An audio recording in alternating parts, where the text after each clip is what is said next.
Hello everyone, welcome to Shiv academy. तो अब हम लोग आज एल्डोल कंडेंसेशन रिएक्शंस के बारे में डिस्कस करेंगे। तो चलिए स्टार्ट करते हैं। सबसे पहले एल्डोल कंडेंसेशन।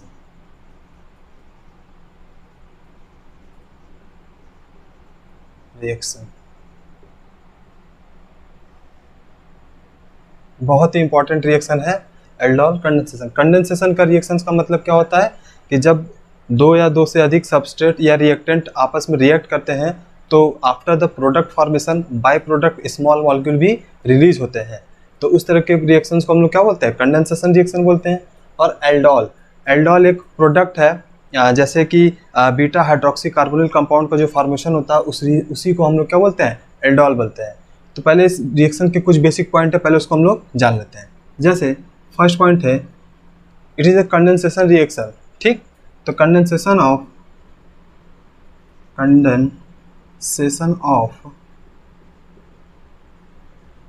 एल्डिहाइड और ketone have at least one alpha hydrogen atom. ठीक है, कंडेंसेशन होगा किसका? एल्डिहाइड और कीटोन का। At least one alpha hydrogen atom, उनके पास एटलीस्ट क्या होना चाहिए कि एक अल्फा हाइड्रोजन एटम प्रेजेंट होना चाहिए। जैसे कि अगर हम बात करें एक aldehyde compound CH3C double bond OH, ये क्या है?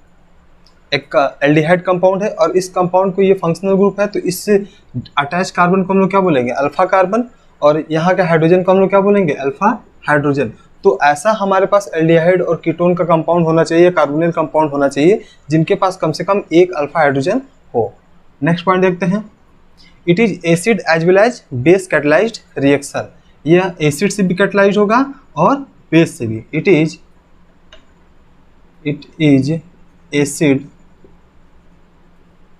as well as base catalyzed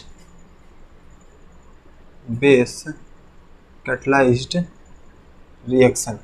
ठीक है, तो यहाँ पे एसिड से भी रिएक्शन कैटलाइज होता है और बेस से भी। हम लोग दोनों रिएक्शन को देखेंगे। नेक्स्ट पॉइंट है, after the condensation there is formation of aldol and these aldol undergo dehydration after the heating. जब हमारे पास एक एल्डोल का कंपाउंड बन जाएगा, जिसे हम लोग बीटा हाइड्रोक्सी कार्बोनिल कंपाउंड बोलते हैं, तो उनके बनने के बाद जब उसे हम हीट करते हैं तो वहाँ से वाटर मॉलिक्यूल क्या होता है? रिलीज हो जाता है। तो उस पॉइंट को भी लिख लेते हैं, there is formation of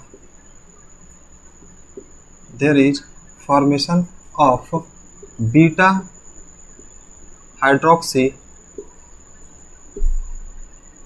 hydroxy carbonyl compound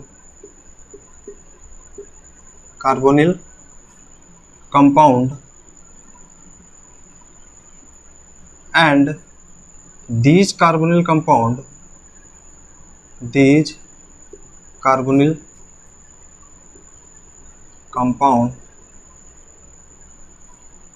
undergo dehydration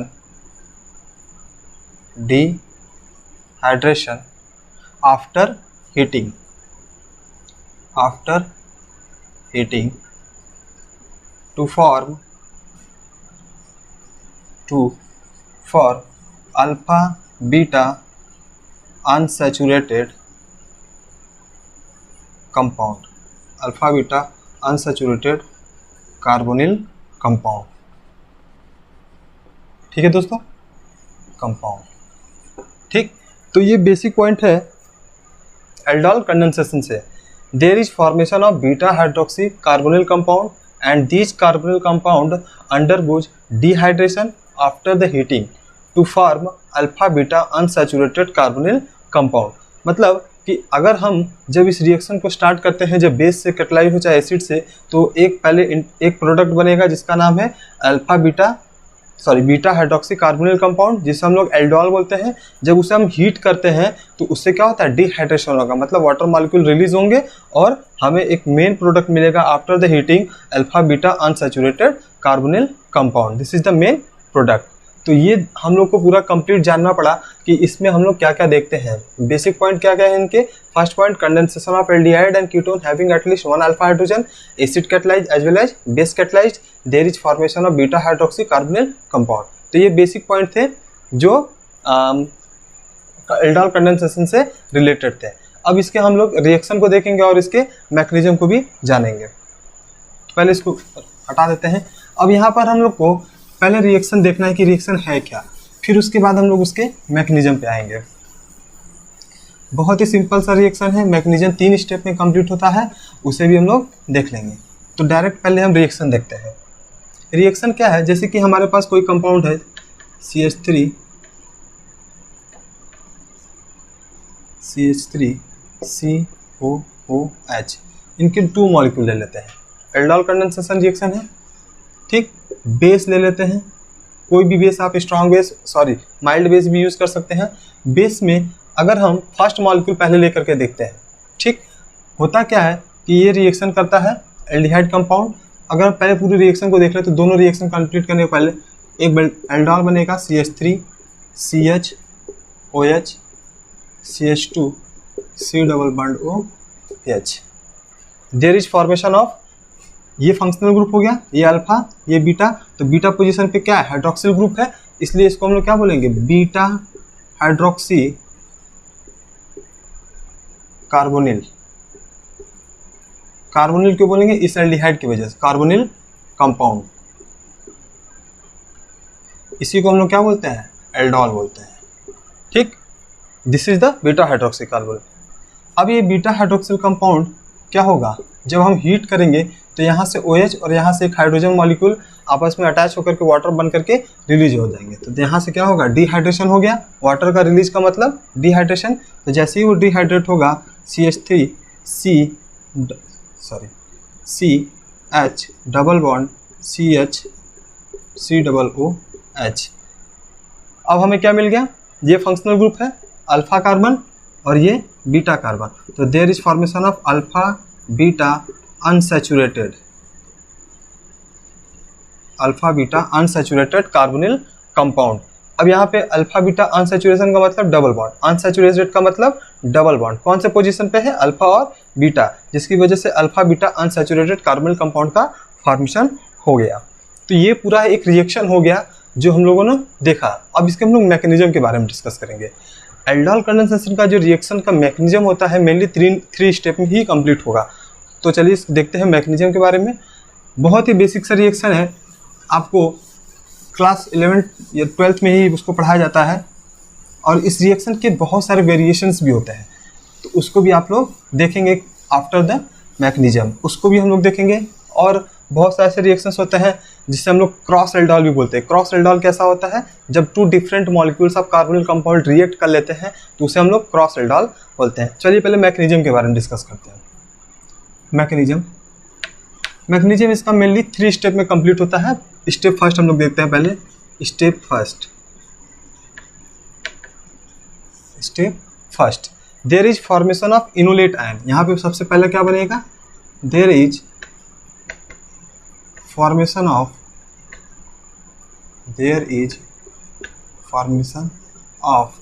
enolate ion. यहाँ पे सबसे पहले क्या बनेगा, इनोलेट आयन। कैसे बनता है ये देखते हैं।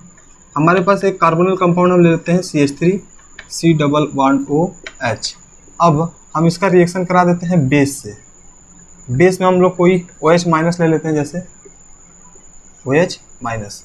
जब ये रिएक्ट करेगा तो बेस क्या है, प्रोटॉन को एब्स्ट्रैक्ट कर लेगा। यहाँ से एक प्रोटॉन को जब एब्स्ट्रैक्ट कर लिया तो क्या बन जाएगा, CH2 minus C double bond OH plus water release हो जाएगा H2O, क्योंकि इस बेस ने क्या किया, H लेकर के वाटर बना करके रिलीज हो गया। अब ये क्या है, निगेटिव एनायन है, तो ये बॉन्ड यहाँ आएगा और ऑक्सीजन पे क्या आ जाएगा, निगेटिव चार्ज। तो ये आपस में इंटर कन्वर्ट होते रहेंगे और बना लेगा CH2 double bond CO minus H। तो इस कंपाउंड को ही हम लोग क्या बोलते हैं, इनोलेट आयन, इनोलेट आयन। ठीक है, तो स्टेप फर्स्ट में हम लोगों ने क्या देखा, there is formation of enolate ion. Next step second, step second में क्या होगा, जो ये इनोलेट आयन होता है वो कार्बोनिल कंपाउंड के कार्बन पे, सेकेंड कार्बन पे हम लोग क्या करेंगे, अटैक कराएंगे। तो इसमें लिख देते हैं the attack of enolate ion, attack of enolate ion on second carbonyl compound. ठीक है, जब इनोलेट आयन का फॉर्मेशन हो गया, अब ये इनोलेट आयन क्या करेगा, सेकेंड कार्बोनिल कंपाउंड पे अटैक करेगा। जैसे हम लिख लेते हैं CH3 C double bond OH, हमारे पास क्या है, enolate ion CH2 minus C double bond OH, ये वापस यहाँ पे आएगा तो ये वापस एनायन बन जाएगा। ठीक, अब ये मॉलिक्यूल इस पर अटैक करेगा तो वापस ये क्या हो जाएगा, O माइनस हो जाएगा, तो बनेगा CH3 C O माइनस, यहाँ पे क्या है H CH2 C double bond OH। ठीक, बन गया। अब ये क्या है, ऑक्सीजन पे क्या है, नेगेटिव चार्ज। फर्स्ट स्टेप में हम लोगों ने क्या बनाया था, वाटर जो रिलीज हुआ था, इसी वाटर से क्या होगा, ये H प्लस एब्स्ट्रैक्ट कर लेगा, ये वाटर से रिएक्ट कर जाएगा और H प्लस एब्स्ट्रैक्ट करके क्या बना लेगा, CH3 CHOH CH2 C double bond OH। ठीक, ये रिएक्शन में होगा। इसके बाद अब क्या हो गया, हमारे पास बीटा हाइड्रोक्सी कार्बोनिल कंपाउंड का फॉर्मेशन हो गया। थर्ड स्टेप में हम लोग क्या करेंगे, स्टेप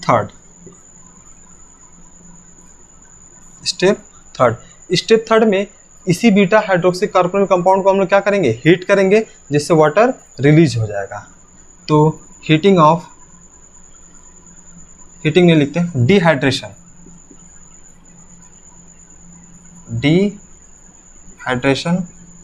ऑफ एल्डोल, इसे हम लोग शॉर्ट फॉर्म में क्या लिख सकते हैं, एल्डोल भी लिख सकते हैं। तो अब हम इसे क्या करेंगे, हीट कर देंगे। तो CH3 COH H CH2 C double bond OH, इन्हें जब हम हीट कर देंगे तो यहाँ से वाटर मॉलिक्यूल OH और यहाँ से एक हाइड्रोजन वाटर रिलीज कर देगा। ठीक, तो बन जाएगा CH3 CH double bond CH C double bond OH। This is the main product.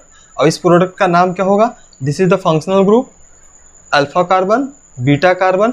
तो अल्फा बीटा डबल बॉन्ड है तो अनसैचुरेशन, तो alpha beta unsaturated carbonyl compound का फॉर्मेशन हो गया।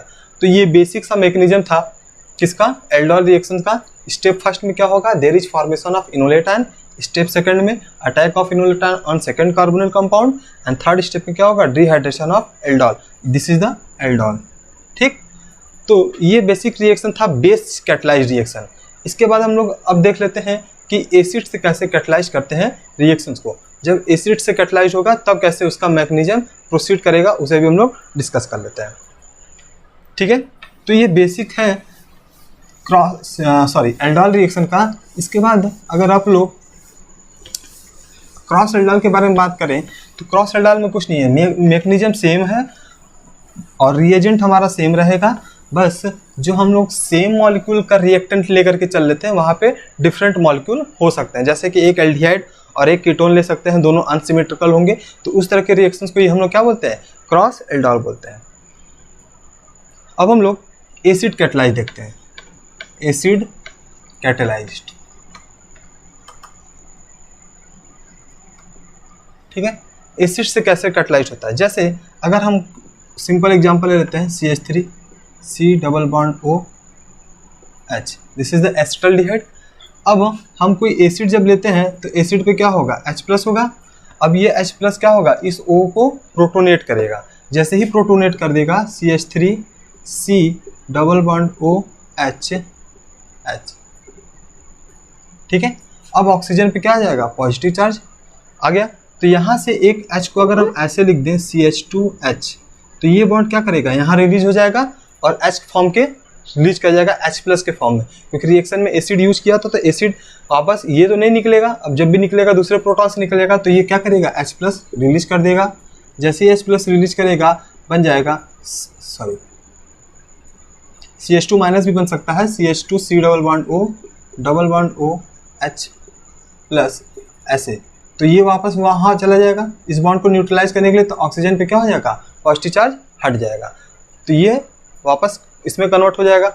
अब क्या होगा, जैसे हमारे पास एक सेकंड मॉलिक्यूल होगा CH3 C double bond O H, अब हम सेकंड मॉलिक्यूल लेकर के चलते हैं, क्योंकि हम अब जब कोई भी रिएक्शन होगा तो जो एल्डिहाइड हो चाहे कार्बोनिल कंपाउंड का कीटोन हो, तो उसके कई सारे उसमें मॉलिक्यूल होंगे।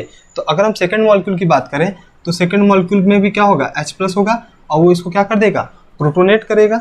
जैसे ही उसको प्रोटोनेट करेगा ये किस में कन्वर्ट हो जाएगा, CH3 C double bond O H+H, ठीक है, बन गया। अब वापस क्या होगा, हमारे पास ये मॉलिक्यूल है, इस मॉलिक्यूल को अगर हम लाएं वापस CH2 COH H, ऑक्सीजन पे क्या है, लोन पेयर है, ये लोन पेयर वापस यहाँ आएगा और ये क्या हो जाएगा, एनायन के फॉर्म में कन्वर्ट हो जाएगा। अब ये एनायन इस पे क्या कर देगा, अटैक करेगा। जैसे ही इस पे अटैक करेगा ये इसको क्या कर देगा, न्यूट्रलाइज कर देगा। तो अब इस रिएक्शन को देखते हैं, CH3 C double bond O H+, ठीक है, ये वापस इसमें कन्वर्ट रिएक्ट किया होगा, तो ये हो जाएगा CH2 C double bond O H। तो ये क्या है, अब यहाँ पर जो ऑक्सीजन पहले ही से था, तो ये इसको क्या कर देगा, यहाँ पे अगर हम देखें बॉन्ड, तो इसको क्या कर देगा, न्यूट्रलाइज तो जरूर करेगा, तो ये बॉन्ड क्या हो जाएगा, हट जाएगा। ठीक, अब जैसे ही ये बॉन्ड हटेगा तो ऑक्सीजन पे पॉजिटिव चार्ज भी हट जाएगा। ये किस में कन्वर्ट हो गया, OH में, यहाँ पे ऑलरेडी H+ के फॉर्म में था, तो ये भी क्या करेगा, इस बॉन्ड को न्यूट्रलाइज कर देगा और क्या हो न्यूट्रलाइज नहीं करेगा, ऑक्सीजन पे क्या है, इसके पॉजिटिव चार्ज है, तो ये क्या करेगा, H+ के फॉर्म में रिलीज हो जाएगा, क्योंकि हमने रिएक्शन में H+ लिया तो H+ क्या होगा, वापस निकल जाएगा। जैसे ही H+ निकल जाएगा H+ के फॉर्म में, अब हमारे पास प्रोडक्ट क्या रहेगा, CH3 COH CH है H, CH2 C double bond O H बचाइए। अब क्या हो जाएगा, हीट कर देंगे इसको, जैसे ही हम हीट करेंगे ये वाटर यहाँ से क्या करेगा, H लेकर के रिलीज हो जाएगा, डिहाइड्रेशन हो जाएगा, तो बन जाएगा CH3 CH2 CH double bond CH2 C double bond O H। This is the alpha beta unsaturated carbonyl compound. अगर हाइड्रोजन देखें तो यहाँ पे एक हाइड्रोजन ज़्यादा लिख दिया मैंने, सॉरी, ठीक है। तो this complete mechanism of acid catalysed, ये तो बेसिक रिएक्शन था एसिड कैटलाइज और base catalyse of the aldol condensation reaction. अब इस रिएक्शन में हम लोगों ने देखा कि कैसे हम एसिड से कैटलाइज कर लेंगे और बेस से, तो ये सिंपल रिएक्शंस के मैकेनिज्म थे फॉर एल्डोल रिएक्शन। अब क्रॉस एल्डोल क्या होता है उसको भी हम लोग देख लेते हैं। कुछ नहीं करना है उसमें, बस हम लोगों ने जो एल्डोल इस बारे में पढ़ा था उसी का ये फॉर्म होता है। जैसे अगर हम सिंपल एल्डोल की बात किए थे तो हम जो भी मॉलिक्यूल, टू मॉलिक्यूल, जैसे हम लोगों ने एसिटल्डिहाइड का लिया CH3 C double bond O H, तो अगर यही मॉलिक्यूल हम सिंगल कर लेते हैं CH3 CHO, ठीक, प्लस इसका रिएक्शन हम एक कीटोन से करा देते हैं CH3 C double bond O CH3, तो क्या है, अब ये दोनों ही कंपाउंड क्या हो गए, डिफरेंट हो गए। जैसे ही डिफरेंट हो जाएंगे तो यहाँ पर जो रिएक्शन होगा एल्डोल कंडेंसेशन का, उस रिएक्शन का नाम क्या हो जाएगा, क्रॉस एल्डोल।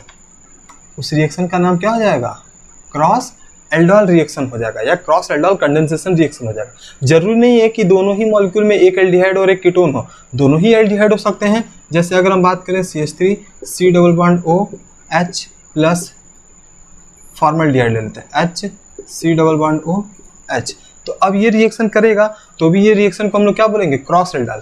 अब हमने क्या बोला था कि जो भी हम कार्बोनिल कंपाउंड लेंगे उसके पास एक एटलीस्ट अल्फा हाइड्रोजन होना चाहिए, तो इस कंपाउंड के पास क्या है, अल्फा हाइड्रोजन है, तो यहाँ से प्रोटॉन क्या होगा, हाइड्रोक्साइड आयन जो भी बेस होगा यहाँ से एक प्रोटॉन को ले लेगा और इनोलेट आयन का फॉर्मेशन कर लेगा। तो जैसे ही ये इनोलेट आयन बनेगा इस पर अटैक कर देगा, ठीक। तो आपके पास कोई भी, अब दो हमारे एक और कंपाउंड ले सकते हैं, जैसे CH3 C double bond O CH3। ये क्या है, कीटोन है। तो एक और कीटोन ले लेते हैं, PH, फिनाइल रिंग लगा देते हैं, C double bond O PH। दोनों ही हम क्या कर लिए, कीटोन ले लिए। अब दोनों ही मॉलिक्यूल में क्या है, प्रोटॉन है, यहाँ पे एटलीस्ट अल्फा हाइड्रोजन है ही है। तो इस तरह के रिएक्शन, इस तरह के जो रिएक्टेंट रिएक्ट करेंगे तो इस रिएक्शन को हम लोग क्या बोलेंगे, एल्डोल कंडेंसेशन रिएक्शन बोलेंगे। बस एल्डोल कंडेंसेशन में जो सिंपल एल्डोल कंडेंसेशन होते हैं उसमें नंबर ऑफ प्रोडक्ट सीमित होते हैं, लेकिन जैसे ही हम क्रॉस एल्डोल पढ़ते हैं वहाँ पे हमेशा कई सारे प्रोडक्ट हमें मिलने लगते हैं, क्योंकि कई सारे अल्फा, जितने अल्फा हाइड्रोजन होते हैं उतने ही प्रोडक्ट हम लोग को ऑब्टेंड हो जाते हैं। तो आज हम लोगों ने पूरा डिस्कस किया अबाउट एल्डोल कंडेंसेशन, जिसमें हम लोगों ने सब कुछ देखा, क्रॉस एल्डोल क्या होता है, अल्फा हाइड्रोजन कैसे देखते हैं, फिर उसके बाद बीटा हाइड्रोक्सी कार्बोनिल कंपाउंड कैसे बनता है, उसका हीटिंग करने के बाद alpha beta unsaturated carbonyl compound कैसे बनते हैं। ये तो पूरा कंप्लीट डिस्कशन था हमारा एल्डोल कंडेंसेशन रिएक्शंस के बारे में। आई होप कि आप लोगों को ये वीडियो बहुत ही हेल्पफुल रहा होगा, आप लोग बहुत कुछ सीखे होंगे इस वीडियो से। इस रिएक्शन में हम लोगों ने बहुत सारे मैकेनिज्म भी देखे, एसिड कैटालाइज और बेस कैटालाइज। आप लोगों को अगर वीडियो अच्छा लगा तो वीडियो को लाइक और ज़्यादा से ज़्यादा शेयर कीजिएगा, और जो लोग इस चैनल पर नए हैं वो चैनल को सब्सक्राइब कर लें, ताकि अगले वीडियो की नोटिफिकेशन आप तक आसानी से पहुँच सके। Thank you.